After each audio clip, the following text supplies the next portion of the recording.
High, আমি Ankita and welcome back to my another video. হোলির দিন আমি বানিয়েছিলাম দই বড়া আর মালপোয়া।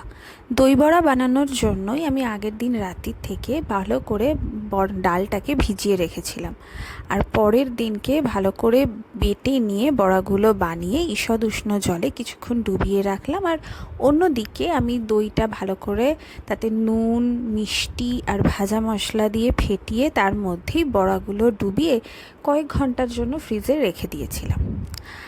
আর মালপোয়া সে তো খুবই সহজ।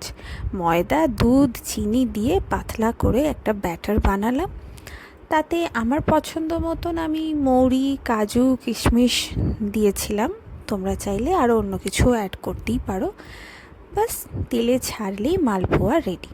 আসলে কি বলো তো, আমার ছোটোবেলাটা কেটেছে আসানসোলে, আর ওখানে হোলি প্রায় 2 দিন ধরে চলে। আমার মনে পড়ে যে হোলির দিন সন্ধেবেলা মানেই মালপোয়া, দই বড়া, ঘুগনি এগুলো তো হবেই। এবার দই বড়াগুলো প্লেটে সাজিয়ে নেওয়ার পালা।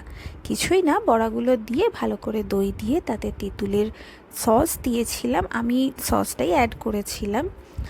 আর উপর থেকে একটু ঝুরি ভাজা, নুন, আবারও একটু ভাজা মশলা দিয়ে সার্ভ করেছিলাম। তোমাদের কার কোনটা প্রিয় আমায় অবশ্যই